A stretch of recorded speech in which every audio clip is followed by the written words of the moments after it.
Bagaimana cara menghitung santunan asuransi jiwa ideal?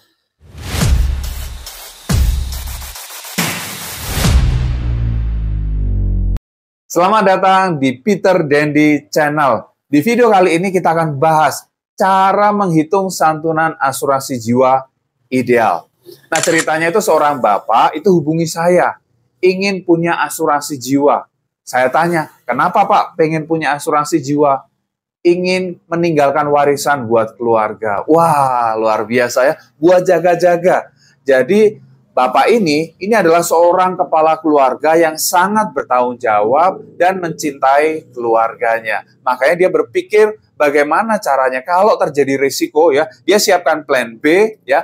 Kalau dia nggak ada, keluarganya tetap sejahtera. Nggak ingin meninggalkan keluarganya dalam keadaan yang sengsara. Nah, makanya dia ingin tahu nih ya, ingin beli asuransi jiwa. Nah, banyak orang gitu kan ya, yang mulai sadar mengenai pentingnya asuransi jiwa, itu nggak tahu sebetulnya kebutuhan dia itu berapa. Asal beli aja yang ditawarkan oleh agent ya, oh ya sudah segitu. Ya bahkan ada yang sangat kecil, ya sangat kecil sehingga ya tidak terlalu signifikan manfaatnya. Ya, jadi contoh dulu ya, ayah saya ambil asuransi jiwa tetapi nilainya kecil. Ya, hanya sekitar 20 jutaan saja. Nah, ketika itu cair ya saya urus semua klaimnya dan ya saya bersyukur itu cair, tetapi itu hanya bisa dipakai untuk biaya pemakaman saja. Padahal ada ibu saya yang ditinggalkan sebagai janda. Ya, saya bayangkan seandainya saja ayah saya meninggalkan asuransi jiwa mungkin 1 miliar, 2 miliar, 3 miliar. Nah, artinya apa? Ibu saya akan lebih sejahtera hidupnya. Nah, ini juga ya. Jadi setiap kepala keluarga, setiap pencari nafkah yang menanggung hidup keluarganya ya, wajib punya yang namanya asuransi jiwa. Karena kita tidak ingin ya meninggalkan keluarga dalam kondisi yang sengsara. Nah, bagaimana cara menghitungnya ya? Karena tadi banyak orang punya tapi asal punya, sehingga istilahnya itu underinsured. Ya, jadi dia punya asuransi tetapi di bawah kebutuhan real keluarganya. Nah, ini contoh ya dia, si bapak tadi yang konsultasi ke saya. Jadi, saya tanya, pengeluaran keluarga berapa? Ya, setahun. Oke, pengeluaran keluarga itu kurang lebih 120 juta. Oke, pengeluaran keluarga setahun 120 juta. Nah, berarti berapa kebutuhan uang pertanggungan atau santunan asuransinya? Ya, nah saya tanya lagi, Bapak biasanya kalau berinvestasi di mana? Oh, saya biasanya di reksadana. Oh, oke. Ya kita asumsikan reksadana dengan return 5% per tahun misalnya. Nah kita bagi aja ya, pengeluaran setahun itu 120 juta dibagi dengan ya return investasinya. Ya misalnya dia biasa di reksadana, oke reksadana misalnya 5%. 120 juta dibagi dengan 5% itu hasilnya adalah 2,4 miliar. Jadi santunan asuransi atau uang pertanggungan idealnya adalah 2,4 miliar. Kenapa? Ya, karena dia ingin mewariskan kan supaya keluarganya tetap bisa hidup, melanjutkan kehidupan dengan standar yang sama. Jadi begini, misalnya nih ya, cair nih santunannya 2,4 miliar. Jangan dipakai duitnya ya. Jangan langsung dipakai, tapi ini masukkan ke reksadana. Misalnya 2,4 miliar ini masukkan ke reksadana, kan dapat returnnya tuh, dapat bunganya. Bunganya berapa tadi? 5%. 5% dari 2,4 miliar itu 120 juta.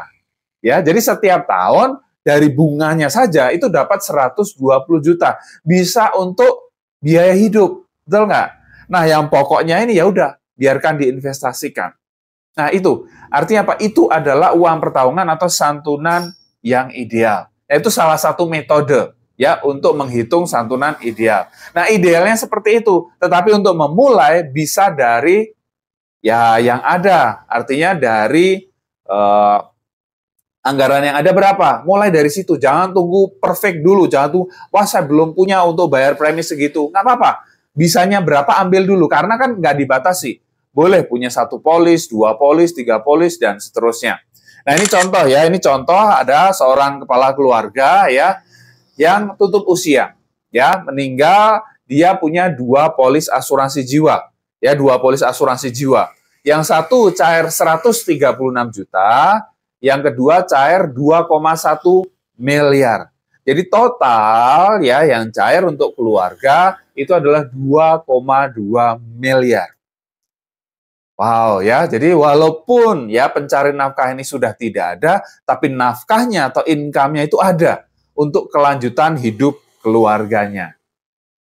Nah, berapa sih preminya kalau misalnya 2,4 miliar, misalnya. Ini contoh aja ya.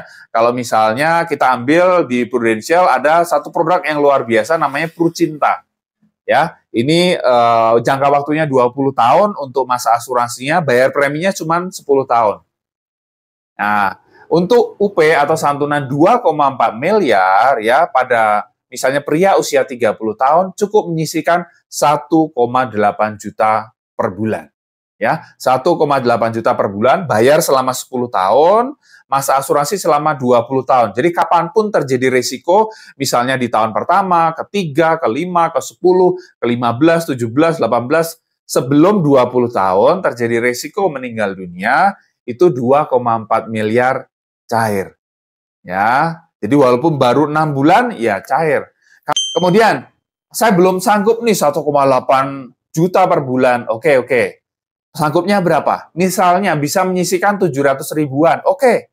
Ya, itu bisa dapat UP 1 miliar. Ya, 1 miliar. Jadi kalau meninggal dunia kapanpun selama sebelum 20 tahun itu ya, itu akan cair 1 miliar. Kalau nggak terjadi risiko gimana? Ini menariknya. Kalau nggak terjadi risiko setelah 20 tahun ya, premi atau ya kontribusi yang sudah dibayarkan ini nanti akan ada nilai tunai setara dengan yang sudah dibayarkan. Jadi, ibaratnya seperti ini balik 100%.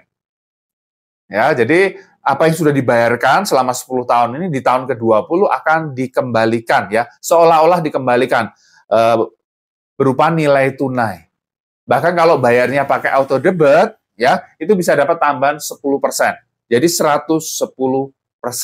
Jadi ruginya di mana? Ini kan seolah-olah nitip aja. Tapi kalau terjadi risiko 1 miliar cair.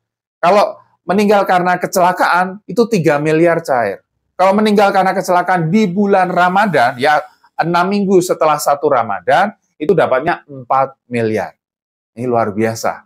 Kalau tidak terjadi risiko apa-apa, ya ibaratnya ada nilai tunai setara kontribusi yang sudah dibayarkan. Ibaratnya duitnya itu bisa balik gitu kan. Cuma nitip saja. Ruginya di mana? Ya, jadi kalau benar-benar ya, ini pencari nafkah ya, mau bapaknya, ibunya ya, pokoknya yang menanggung keluarganya ya, miliki asuransi jiwa. Ini menarik banget ya. Cuma bayar 10 tahun ya, masa asuransi 20 tahun, kalau tidak terjadi risiko, ya akan ada nilai tunai setara dengan apa yang sudah disetorkan.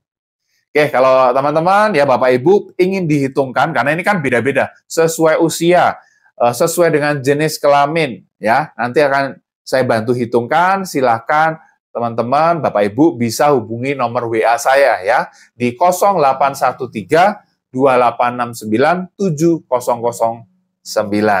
ya. Nanti teman-teman bisa saya bantu hitungkan berapa kebutuhannya, kemudian berapa kesanggupannya. Karena jangan sampai kita ambil asuransi itu yang terlalu besar, artinya mengganggu ya untuk cash flow-nya sehari-hari ya, nggak sesuai anggaran, tapi jangan juga terlalu kecil, ya, seperti pengalaman ayah saya itu, ya akhirnya apa? Ya nggak terlalu signifikan dampaknya. Oke, jadi ambil yang pas dulu. Kalau belum sanggup yang besar, oke, mampunya berapa dulu. Nanti ketika ada rezeki, tambah polis lagi. Ada rezeki, tambah polis lagi. Ada rezeki, tambah polis lagi. Saya dengar ada seorang leader gitu ya, cerita, dia punya nasabah, ya di prospek gitu ya. Nasabahnya ini sudah punya berapa? 50 polis, bayangkan.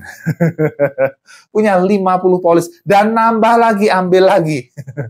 Ini luar biasa. Karena ini apa? Ini manfaatnya banyak banget. Bisa buat warisan, bisa buat jaga-jaga ya untuk biaya pendidikan anak, ya bisa untuk melipat gandakan aset dan lain sebagainya. Ya, tonton terus ya video YouTube saya akan share ya apa manfaat lain dari asuransi jiwa.